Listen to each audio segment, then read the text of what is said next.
Jadi perkenalkan, nama saya Davian Billy, saya dari Eko 5 dan teman saya Yosia Martin.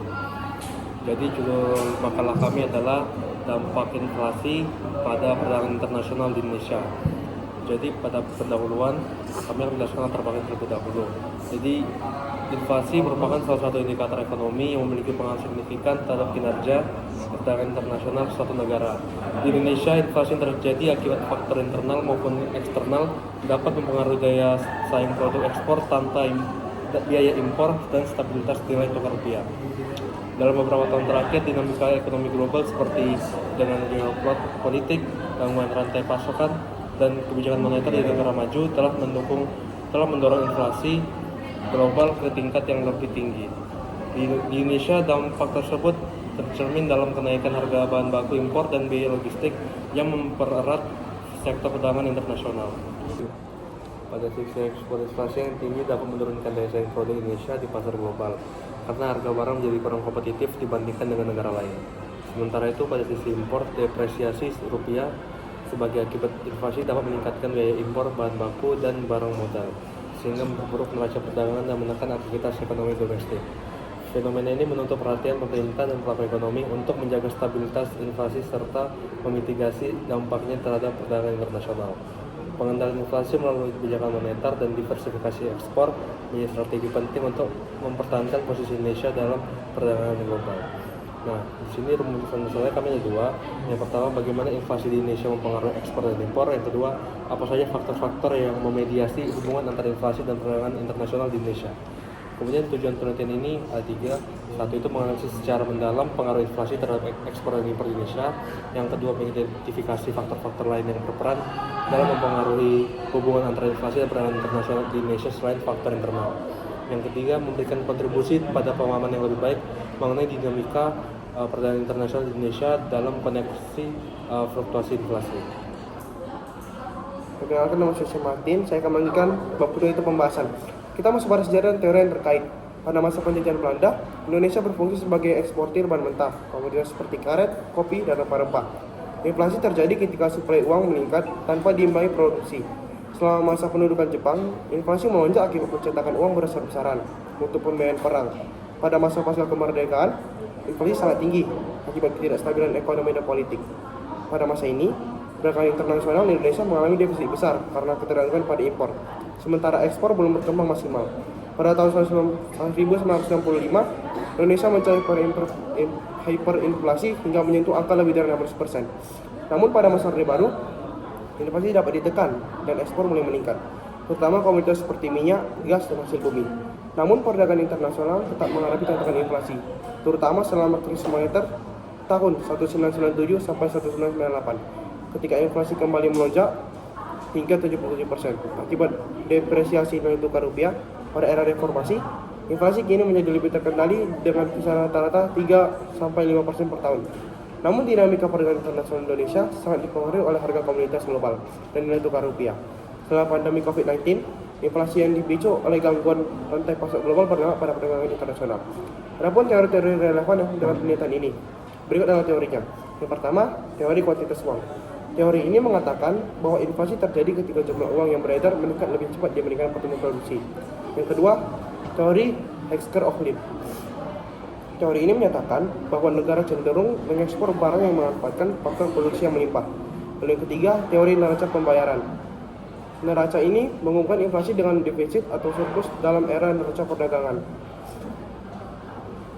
Yang keempat, demand pull inflation dan cost push inflation. Demand pull inflation adalah inflasi terjadi ketika permintaan barang dan jasa meningkat secara signifikan dibandingkan dengan jumlah yang tersedia. Sedangkan cost push inflation merupakan kondisi ketika harga barang dan jasa naik karena biaya produksi meningkat. Lalu masuk yang kedua, itu analisis topik spesifik.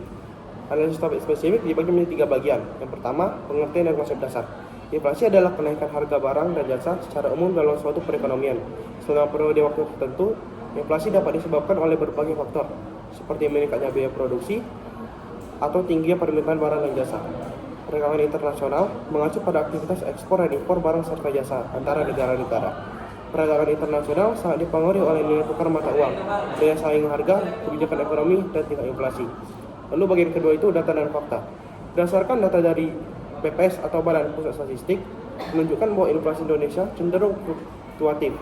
Sebagai contoh tahun 2021, inflasi sebesar 1,87%, tergolong rendah akibat pandemi. Tahun 2022, inflasi meningkat menjadi sebesar 5,91%. Hal ini terpengaruh kenaikan harga energi global. Tahun 2023, inflasi mulai menurun sekitar 3,2% seiring stabilisasi ekonomi. Berdasarkan data Kementerian Perdagangan dan BPS, ekspor Indonesia pada tahun 2022 mencapai 292 miliar USD, terbesar dari sektor tambang dan kelapa sawit. Impor mencapai 237 miliar dolar USD, sebagian besar berupa bahan baku industri dan barang konsumsi. Indonesia mengalami surplus perdagangan selama beberapa tahun terakhir. Pada tahun 2022, kenaikan harga energi global memicu inflasi tinggi di Indonesia. Hal ini menekan biaya produksi dan harga ekspor, terutama pada produk manufaktur, serta melemahnya nilai tukar rupiah terhadap dolar AS yang merupakan dampak dari inflasi global yang menyebabkan meningkatnya biaya impor barang. Masuk yang ketiga, analisis. Inflasi yang tinggi mengakibatkan peningkatan biaya produksi yang membuat produk ekspor Indonesia menjadi kurang kompetitif di pasar global. Namun untuk komoditas seperti batu bara dan kelapa sawit, nampaknya cenderung minimal karena tingginya permintaan global yang mendukung harga ekspor. Inflasi menyebabkan depresiasi nilai tukar rupiah yang pada gilirannya meningkatkan harga barang impor. Hal ini mempengaruhi biaya bahan baku untuk industri domestik, sehingga mengurangi daya saing produk lokal. Konsumen domestik cenderung mengurangi konsumsi barang impor karena mahalnya harga. Surplus perdagangan Indonesia pada tahun 2022 dan 2023 menunjukkan bahwa meskipun inflasi tinggi, ekspor tetap kuat, terutama karena kenaikan harga komoditas unggulan Indonesia. Namun, jika inflasi tidak terkendali dalam jangka panjang, hal ini dapat mempengaruhi daya saing ekspor komoditas dan mengurangi surplus perdagangan. Lalu pada bagian ketiga, dampak dan implikasi. Dampak terhadap ekspor yang pertama, penurunan daya saing produk. Inflasi yang tinggi dapat menyebabkan kenaikan harga barang dan jasa dalam negeri. Jika kenaikan ini lebih besar dibandingkan dengan negara lain, daya saing produk ekspor Indonesia di pasar internasional akan menurun. Yang kedua, tekanan pada nilai tukar. Inflasi yang tinggi cenderung akan melemahkan nilai tukar mata uang. Sementara, pelemahan nilai tukar dapat membuat produk ekspor lebih murah di pasar global. Hal ini juga meningkatkan biaya produksi yang bergantung pada bahan baku impor. Dampak terhadap impor, yang pertama, kenaikan harga impor. Inflasi dapat memperburuk efek depresiasi nilai tukar, yang menyebabkan harga barang impor menjadi lebih mahal. Hal ini bisa berdampak negatif pada industri dalam negeri yang bergantung pada bahan baku atau barang modal impor. Yang kedua, penurunan volume impor. Jika inflasi mengurangi daya beli masyarakat, permintaan terhadap barang impor konsumtif dapat menurun. Lalu, implikasi terhadap kebijakan. 1. Kebijakan moneter. Bank Indonesia perlu menjaga inflasi tetap terkendali melalui suku bunga dan intervensi nilai tukar. Stabilitas inflasi ini dapat memperkuat daya saing produk Indonesia di pasar internasional. Yang kedua, diversifikasi ekonomi. Pemerintah perlu mendorong diversifikasi ekspor agar Indonesia tidak bergantung pada komoditas tertentu yang harganya fluktuatif. Selain itu, mendukung industri lokal yang memanfaatkan bahan baku domestik untuk mengurangi ketegangan impor. Yang ketiga, fasilitasi perdagangan. Mengurangi hambatan tarif dan non-tarif pada ekspor dapat membantu meningkatkan daya saing produk Indonesia di tengah tekanan inflasi. Yang keempat, stabilisasi harga domestik. Pengendalian harga barang strategis melalui subsidi atau regulasi harga dapat menjaga daya beli masyarakat, sekaligus mendukung sektor produksi. Nah, lanjut analisis SWOT. Yang pertama dari S yaitu strength atau kekuatan. Yang pertama, sumber daya alam yang melimpah. Indonesia memiliki keunggulan komparatif dalam produk berbasis sumber daya alam, seperti kelapa sawit, batu bara, dan karet. Produk ini cenderung tetap diminati meskipun terjadi inflasi domestik. Yang kedua itu pasar ekspor yang terdiversifikasi. Hubungan perdagangan yang luas dengan negara-negara seperti China, Amerika Serikat, dan Jepang beri peluang untuk tetap menjaga stabilitas ekspor meskipun terjadi tekanan inflasi. Yang ketiga, pelemahan rupiah sebagai pendorong ekspor. Inflasi yang menyebabkan depresiasi rupiah dapat meningkatkan daya saing harga produk Indonesia di pasar global, membuat ekspor lebih kompetitif. Nah, yang kedua itu weaknesses atau kelemahan. Yang pertama, tergantungan pada impor bahan baku. Sebagian besar sektor manufaktur bergantung pada bahan baku impor. Ketika inflasi menyebabkan depresiasi rupiah, biaya produksi meningkat sehingga daya saing produk turun. Yang kedua, tekanan daya saing global. Inflasi yang tinggi dapat meningkatkan harga produk domestik, mengurangi daya saing di pasar internasional dibandingkan dengan negara yang inflasinya lebih rendah. Nah, lanjut ke O, itu opportunities atau peluang. Yang pertama, pengembangan produk lokal. Inflasi dapat mendorong pemerintah dan pelaku usaha untuk meningkatkan penggunaan bahan baku lokal sebagai substitusi impor. Yang kedua, investasi di sektor non-tradisional. Diversifikasi sektor ekspor ke bidang seperti pariwisata digital atau teknologi dapat mengurangi ketergantungan pada komoditas yang sensitif terhadap harga global. Yang lanjut itu T, threats ataupun ancaman. Yang pertama, ketidakstabilan ekonomi global. Inflasi global yang tinggi dapat mempengaruhi atau memperburuk daftar inflasi domestik, terutama pada impor barang modal dan konsumsi. Yang kedua, ketidakstabilan nilai tukar. Depresiasi tajam akibat inflasi beresiko meningkatkan utang luar negeri serta menurunkan kepercayaan investor. Yang ketiga, persaingan dengan negara lain. Negara-negara seperti Vietnam dan Thailand memiliki struktur biaya yang lebih efisien, membuat Indonesia kalah bersaing di pasar internasional.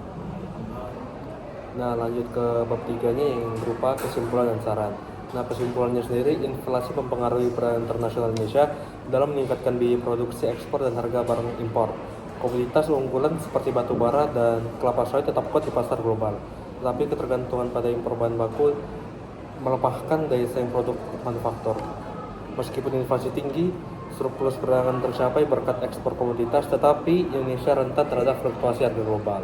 Nah, sarannya itu dilakukannya diversifikasi ekonomi dengan mengembangkan ekspor produk bernilai tambah dan sektor non-tradisional seperti teknologi, penguatan industri lokal dengan meningkatkan penggunaan bahan baku domestik untuk mengurangi ketergantungan impor, memperbaiki infrastruktur dan regulasi untuk menekan biaya produksi dan logistik, melakukan kerja sama dagang, memaksimalkan hubungan dagang dengan negara mitra untuk memperluas pasar dan mendapatkan bahan baku murah.